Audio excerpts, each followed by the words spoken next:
आपल्या यूट्यूब चॅनेलमध्ये मी तुम्हा सर्व रसिक प्रेक्षकांचं मनापासून स्वागत करते। चला तर मग हाती घ्या काठी, सज्ज रहा मराठी नववर्षासाठी।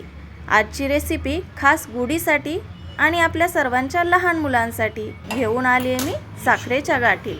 चला तर मग बघूयात साखरेच्या गाठी कशा बनवायच्या घरच्या घरी।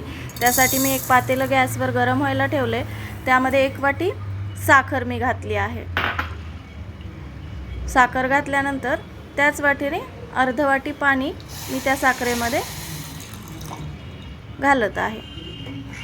पाणी घातल्यानंतर एका चमच्याने ते मिश्रण सतत हलवत राहायचं आहे। मिश्रण सतत कंटिन्युअसली हलवत राहायचं आहे, नाहीतर पाक चिकटतो इकडे तिकडे आजूबाजूला। आणि नंतर मी थोड्या वेळाने त्यामध्ये 2 चमचे दूध घालत आहे।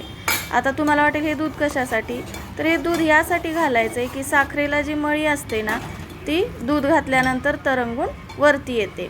मग आपण अलगद चमच्याने ती मळी अशी उचलून काढायची असते। एका वाटीत ती काढून घ्यायची, जी घाण असते, घाण म्हणजेच ती मळी साखरेची जी असते, जेणेकरून आपला पाक स्वच्छ राहील। ती मळी आपण काढून घेत आहोत साखरेची। आता पाक चेक कसा करायचा, बनलाय की नाही, तर बघा प्लेटात मी पाणी घेतले आणि थोडासा पाक ओतून घेतलाय। तर या पाकाची जेव्हा अशी गोळी बनते ना, तेव्हा समजायचं की हा आपला पाक परफेक्ट बनला आहे। एकदम हा गोळीबंद पाक आहे। जसं आपण बुंदीच्या लाडूला करतो ना, अगदी सेम तसाच पाक या गाठी बनवण्यासाठीही करायचा आहे। तर आता मी आपल्याला मँगो फ्लेवरमध्ये बनवायचं आहे, तर मी हे हाफ TSP मँगो इमल्शन त्याच्यामध्ये घालत आहे। माझा तो 1/4 TSP आहे, त्यामुळे मी ते 2दा घातलेला आहे। हाफ TSP मँगो इमल्शन मी त्यामध्ये ॲड केलेलं आहे। आणि आता हे मिश्रण वेळ न घालवता पटकन आपल्याला ज्या साच्यामध्ये घालायचं आहे, ज्या प्रकारची आपल्याला गाठी बनवायची आहे त्या साच्यामध्ये घालायचं आहे। आता मला मोदकांमध्ये बनवायचं होतं, मोदकाच्या साच्यामध्ये गाठी बनवायच्या होत्या, त्यामुळे मी काय केला, माझ्याकडे मोदकांचा साचा होता घरी, तोच साचा मी घेतलेला आहे आणि हे मिश्रण मी त्या साच्यामध्ये ओतत आहे। आणि गाठी बनवण्यासाठी जो जाड धागा असतो ना, तो धागा घ्यायचा असतो आणि तो आधीच असा साच्यामध्ये घालून ठेवायचा, कारण मिश्रण एकदा तयार झालं ना तर ते खूप घट्ट होतं लवकर। वेळेतच ते मिश्रण त्याच्यामध्ये भरलं पाहिजे साच्यामध्ये, कुठलाही साचा तुम्ही घ्याल गाठी बनवण्यासाठी त्यामध्ये। तर बघा मी अशा पद्धतीने ते मिश्रण माझ्या मोदकांच्या साच्यामध्ये भरून घेतलं आहे। काहीसं वेगळं करावं, गोल गोल गाठी तर असतातच, पण मुलांनाही आवडेल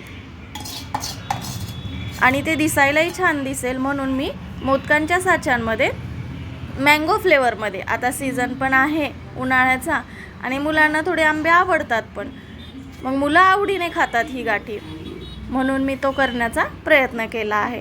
तर बघा अशा पद्धतीने मी त्याला डिमोल्ड केले आहे। अशा साच्यांमध्ये डिमोल्ड करणे हे एकदम सोपे जाते। बघा तुम्ही अशा पद्धतीने मी ती गाठी डिमोल्ड करत आहे।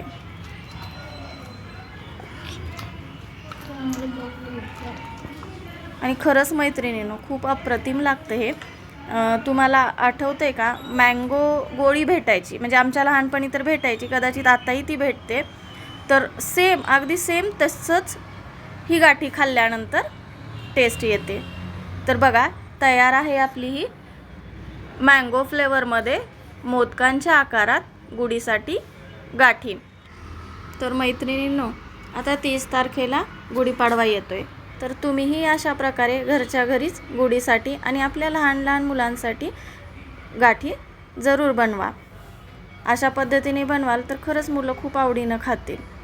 आणि मैत्रिणींनो, बाजारात तर विकत गाठी मिळतातच या, पण जे आपण आपल्या हाताने आपल्या माणसांसाठी किंवा आपल्या सणावारांसाठी आपल्या हाताने आपण जे बनवतो ना, त्यामागचा आनंद काही निराळाच असतो। याचा अनुभव तुम्ही नक्की घ्या। मला तर तो अनुभव आहे, म्हणून मी माझा अनुभव तुमच्यासोबत शेअर करत आहे। आपल्या माणसासाठी आपण जे मनापासून करतो ना, तर खरोखर ते खूप चांगलेही बनलं जातं आणि त्याचा आनंदही फारच निराळा असतो. तर ही मँगो फ्लेवरमध्ये बनवलेली गाठी मुलांना फार आवडते, ते आवडीने खातात.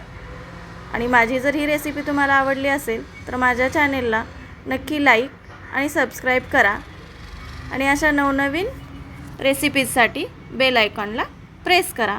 धन्यवाद.